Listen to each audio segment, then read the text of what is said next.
Hello everybody, and welcome back to the channel. Today we are going to be working on something a little bit different today. In front of us we have a Traxxas Villian from 2005. We have an 18-year-old Traxxas RC boat, and I've actually had this boat for a little while now, and today we are going to be fixing it and putting some upgrades on it, making it better. When it was new, it had a 7.2 volt nymph only brushed system in it. It had 540 or 550 size brushed motors and an 8.4 volt brushed ESC, and while that's nostalgic, we could not get it to work, so I pulled that out and put a twin VXL 3S brushless system in it. Untwist this lock and the cabin comes off. And inside the boat, you can see here, it used to only have one ESC in it, and then the receiver went right here, and servo. When I got the boat, it had all the original electronics in it, and the servo didn't work.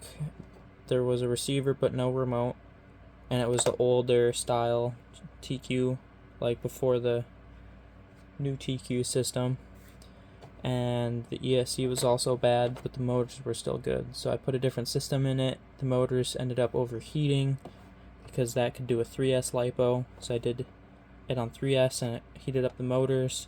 So I pulled those out and put twin systems in, so both ESCs go straight into the receiver, and they obviously power a VXL 3500 kV motor. But in there is no spur gear because it cracked and broke right here. And this is obviously like an older plastic, and it's from 2005, so I wasn't surprised. So we're going to replace that, and we're going to do the same thing here, and I'm going to get it a little bit faster by replacing the pinion gears with higher tooth ones. Here's the pinion gear we're going to be putting in two of those. Here's the replacement. We're also going to be putting in two of those, and then we're going to increase the cooling on the motors with this hot racing 2-piece heatsink. So yeah, let's get into it.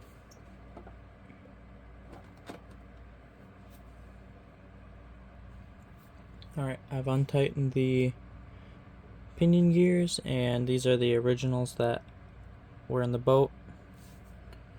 See if I can get it to focus here. I believe these are 12 tooth. They are 12 tooth, and they do have a bit of grease on them. Was well taken care of. These are made of brass. I think that's very interesting. Take the other one out of here. With both ESCs, it is kind of tight. There was a plastic cover that went on here, but with this cover, I have not had any issues with water getting in here, so we haven't needed it. And these are supposedly waterproof, but I don't want to test that, so we're not gonna try to sink this thing.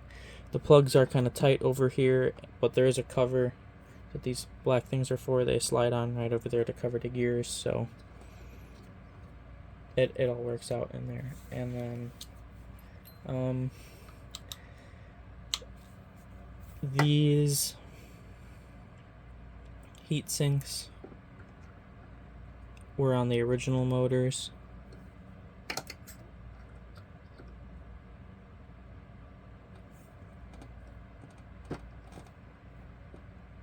and I took them off and put them on the Villian motors, but they still do get very warm, especially when I'm going wide open. So I'm going to install these hot racing fans.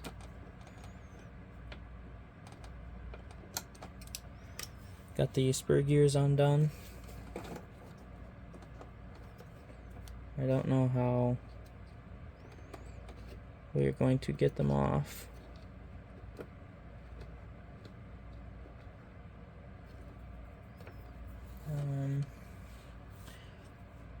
Alright, let me look at this for a minute or two, and then I'll bring you guys back in to figure it out. Alright, a few minutes has elapsed and I got them off. It took a bit of convincing. These definitely have to be the original, so here is the broken one. It is got a little bit of flat spot on there, so they must press it in. So here's the non-broken one, and if you look really closely, it's actually cracked in quite a few different spots, so this is probably not far behind. But yeah, they must press this onto the actual plastic gear part,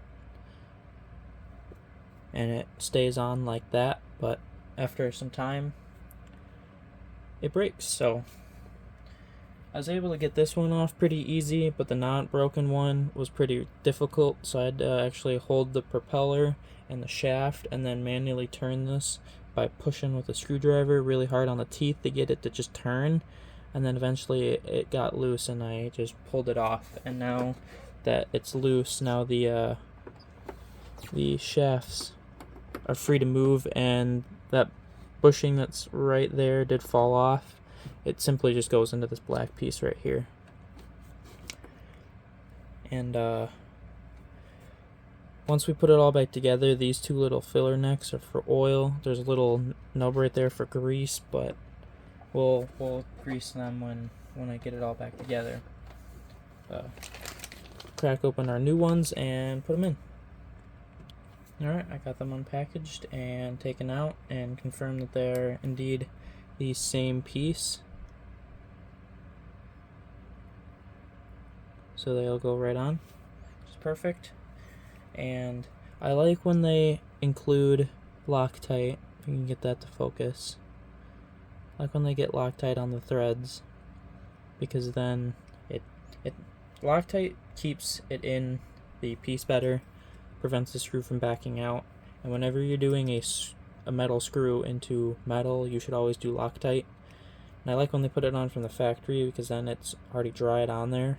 If you do it on, put it on, and then run that RC right away, the Loctite hasn't had time to set, and then it's going to come off. Even though you put it on there, it hasn't dried on yet. So if you're planning ahead, take your little grub screw that goes into a spur gear or a pinion gear, take it out when you first get it, and put Loctite on it. If you have thicker Loctite, you might only need to do once, but if you have thin Loctite, sometimes you have to put 2 coats on to get it to really be a good layer, because then when you put it in, you can like feel that it's you have to really turn it to get it to go in, and that means that it's never gonna, well, not never, but it most likely won't back out. Got those on. It's time to put them in. Now I suggest that we are obviously gonna have to back this drive shaft back, but we have to get that bushing back on there as well. So we'll just pull him out. And there's a bit of grease down there in the bottom. But to get him back in, it's gonna have to be pretty delicate. It's kind of hard to get in there.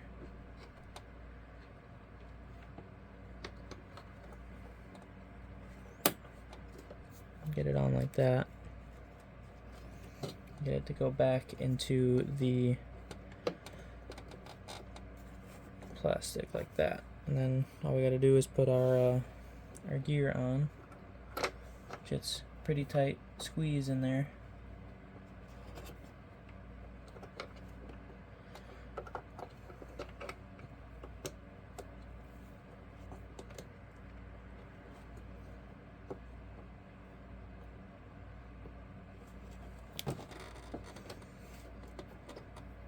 Get it in. I think I did the rub screw up a little too tight. No big deal. Go on with the screwdriver, back them up a little bit, and get it to slide on. Make sure you know what side the flat spot of that axle's on. It's really hard to show it, but it's in there. And then tighten it down. Unless you're the Hulk, tighten it down as hard as you can get it, because you don't want that screw to come out. Obviously there are some plastic spur gears, but this one, because we're screwing the grub screws going into the metal part, you don't have to be afraid of stripping it out, at least if you're using a hand tool. But you're going to want to make sure that that doesn't ever come out, because if you're out in the woods or something playing, I mean obviously this is a boat, but if you're driving a regular RC car out in the woods and a grub screw backs out and you didn't bring your tools and you have to like carry your RC back, it's a bit frustrating. So just make sure that you always tighten them as tight as possible. I've never had a problem tightening them that hard, because even if you have them loose, when you go to take it off, it's going to be really tight anyway, just because of the strain that they have to go through. Put the other one in. Maybe I can get it on camera, but there's a flat spot. If you look really closely, there's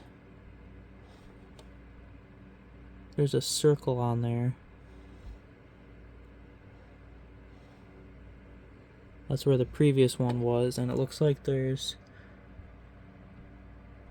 one circle, maybe two, so maybe they've been off once, or they've been replaced already. I don't know, but those previous spur gears were definitely on there for a while.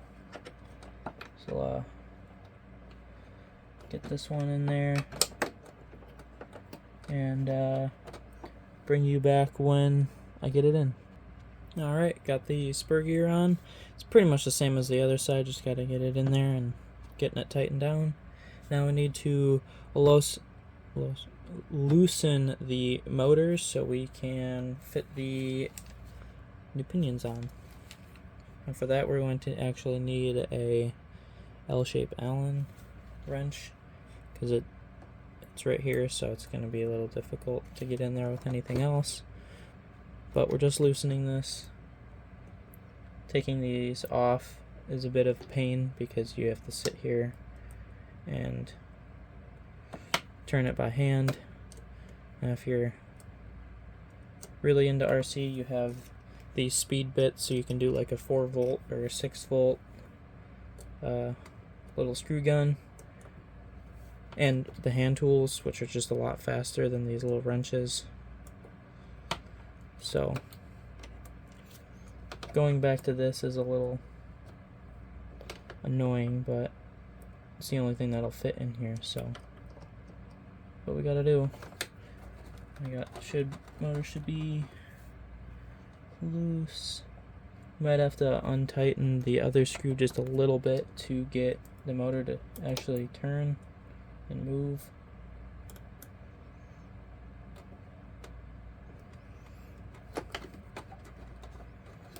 Yep.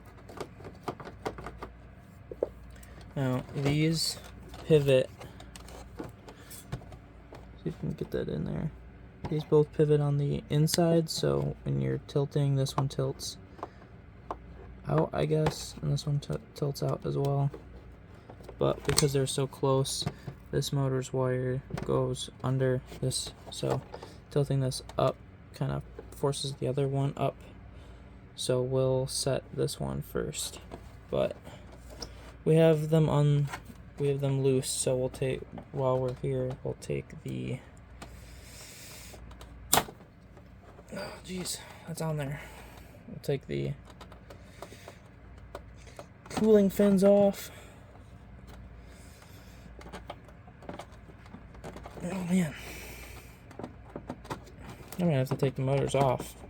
This is really on there. Jeez. Oop, there we go.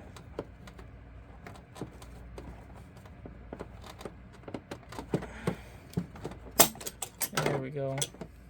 Here's the ones that were on the stock motors. It is aluminum, and they are fin, but they were still getting pretty hot even with these on there. And the only way the fins work is if air is moving across them to take the heat away.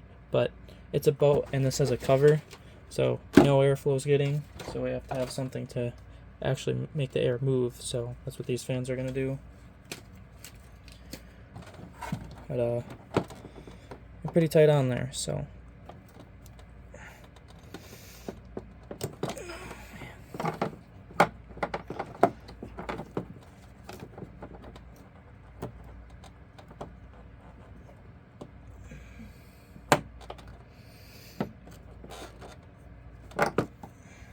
I really don't want to take the motor out because they are, it's really hard to get in there, so I'll come back when I get that off. It's going to be pretty tough like this one was.